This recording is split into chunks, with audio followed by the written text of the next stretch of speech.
Assalamualaikum warahmatullahi wabarakatuh. Bertemu lagi dengan saya Wahyuni Windasari. Kali ini kita akan belajar tentang deret berkala. Secara definisi, deret berkala adalah data yang dikumpulkan dari waktu ke waktu untuk menggambarkan perkembangan dari suatu kegiatan. Di sini deret berkala sering disebut sebagai data time series. Disebut time series di sini karena adanya satuan periode tertentu, bisa harian, bulanan, ataupun tahunan. Contohnya adalah data-data yang sering berkembang di BPS. Lain ada data perkembangan produksi bulanan, data harga bahan konsumsi harian, data jumlah penduduk Kebumen dalam tahunan. Teman-teman di sini bisa memperoleh data-data time series ini di BPS. Silahkan nanti bisa mengunjungi websitenya BPS. Kemudian apa sih manfaat dari data deret berkala? Yang pertama adalah untuk mendapatkan pengukuran yang dapat digunakan untuk membuat keputusan, prediksi, dan juga perencanaan di waktu yang akan mendatang. Jadi kita bisa melakukan perencanaan berdasarkan data yang sudah ada. Kemudian yang kedua adalah mendapatkan peramalan atau mengetahui kondisi yang akan datang berdasarkan garis regresi atau tren yang terbentuk.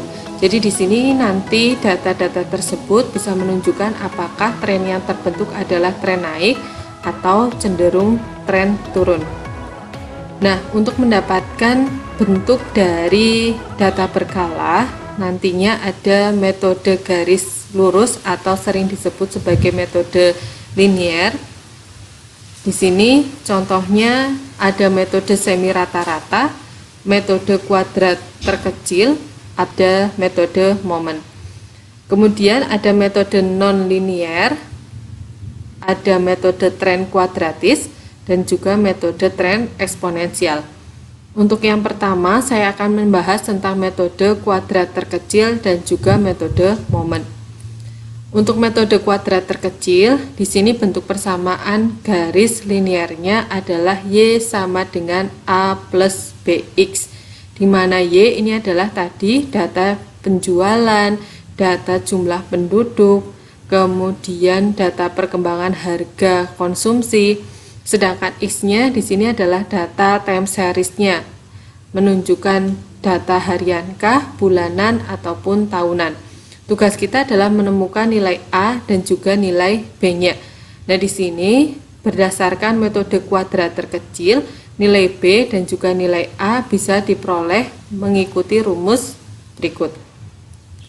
Saya ke latihan soal. Di sini ada data penjualan dari PT Gita Swadaya selama 4 tahun, dimulai dari 2017 sampai dengan 2020. Di sini saya akan melakukan peramalan berapakah penjualan di tahun 2022 dengan menggunakan metode kuadrat terkecil. Nah, ini data yang kita punya, ada 4 tahun dan juga data penjualan. Data penjualan sebagai Y, maka di sini langkah pertamanya kita mengubah data tahunan dalam bentuk X. Saya asumsikan tahun dasarnya adalah 2017, maka nilai X di tahun 2017 adalah 0.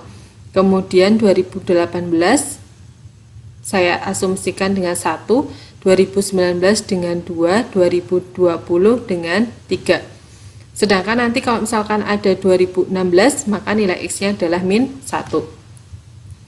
Dari data X ini, nanti saya bisa memperoleh data nilai X kuadrat. Tinggal kita kuadratkan 0 kuadrat, 1 kuadrat, 2 kuadrat, hasilnya 4, 3 kuadrat, hasilnya adalah 9. Komponen berikutnya, saya perlu mengalihkan komponen X dan juga Y. Ini kita kalikan 0 dengan 145, hasilnya 0. 1 dengan 150, hasilnya 150. 2 dikali dengan 165, hasilnya 330. 3 dikalikan dengan 170, hasilnya adalah 510. Nah, setelah komponen ini terisi semuanya, langkah kita selanjutnya adalah menjumlahkan. Kita jumlahkan, maka di sini diperoleh sigma Y, sigma X kuadrat, dan juga sigma XY. Dari nilai-nilai penjumlahan ini kita bisa memperoleh nilai B. Tidak lain adalah N. Jumlah datanya di sini ada 4. Ada 4 tahun. Kemudian sigma XY berarti penjumlahan perkalian X dan Y 990 dikurangi sigma X ada 6, sigma Y ada 630 dibagi dengan N ada 4, sigma X kuadrat berarti yang ini 14 dan juga dikurangi dengan sigma X dikuadratkan, berarti yang dimaksud adalah penjumlahan dari X ada 6 kita kuadratkan, hasilnya tidak lain adalah 9.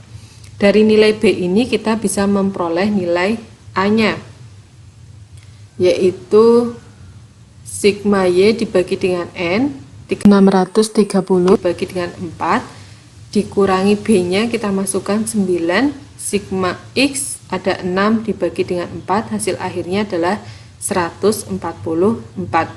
Dari nilai A dan juga nilai B kita bisa memperoleh bentuk persamaan garis lurusnya, tidak lain adalah 144 ditambah dengan 9X. Dari hasil ini kita bisa melakukan forecasting atau peramalan untuk tahun 2022, di mana di sini 2022 maka nilai X-nya tidak lain adalah 5 diperoleh dari 2022 dikurangi tahun dasar yang kita gunakan tadi adalah 2017.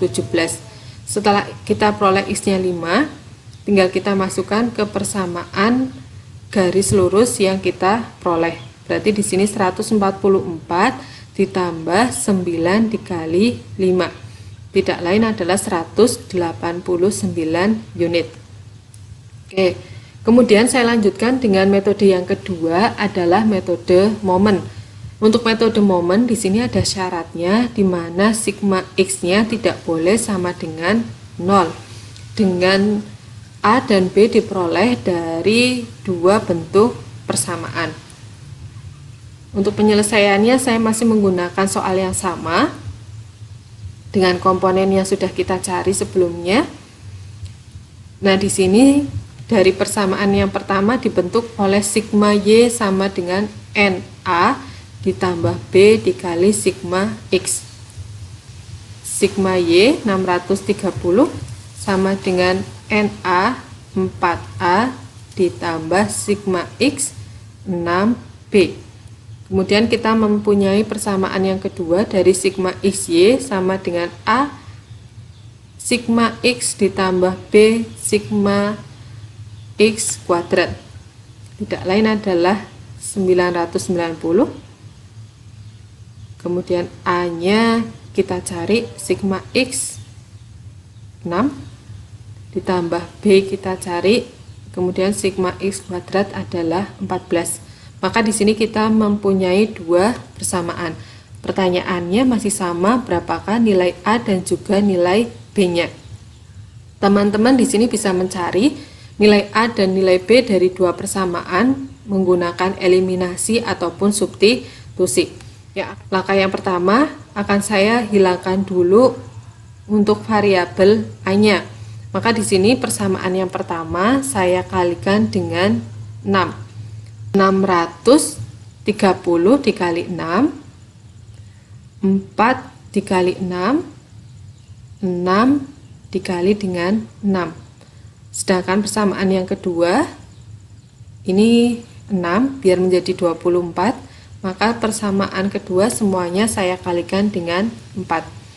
990 dikalikan 4, 6 dikalikan 4, 14 dikalikan dengan 4. Setelah saya mempunyai koefisien di depan A-nya ini sama, maka langkah berikutnya akan saya kurangkan. 3.780 dikurangi 3.960, maka di sini min 180, A-nya sudah hilang. 36B dikurangi 56B hasilnya adalah min 20B. Maka di sini bisa diperoleh nilai B-nya tidak lain adalah min 180 dibagi dengan min 20. B-nya tidak lain adalah 9. Setelah kita mendapatkan nilai B sama dengan 9, kita bisa memperoleh nilai A baik dari persamaan yang pertama ataupun persamaan yang kedua. Lakukan substitusi. Nah, di sini saya melakukan substitusi untuk persamaan yang pertama. 630 sama dengan 4A ditambah dengan 6B. Saya ganti B-nya dengan 9. Nah, di sini diperoleh 630 dengan 4A ditambah 54. Nah, di sini bisa diperoleh A 130 dikurangi 64, hasilnya adalah 576 dibagi dengan 4. Maka diperoleh nilai A-nya adalah 144. Setelah kita mendapatkan nilai A dan juga nilai B, maka kita bisa membentuk persamaan garis lurusnya. Y sama dengan A plus BX sama dengan 144 ditambah dengan 9X. Nah, dari sini kita bisa melakukan forecasting atau peramalan di tahun 2025 dengan mengambil tahun dasar 2017, maka nilai X untuk 2025 adalah 8. Maka untuk nilai peramalan penjualan di tahun 2025 adalah 144 ditambah 9 dikali 8, tidak lain adalah 216 unit. Oke, itu materi kita untuk kali ini tentang deret berkala dan bentuk persamaan garis linier dengan menggunakan kuadrat terkecil dan juga metode momen. Semoga teman-teman belum puas sehingga bisa mencari bentuk-bentuk soal lainnya. Terima kasih. Sekian dari saya. Wassalamualaikum warahmatullahi wabarakatuh.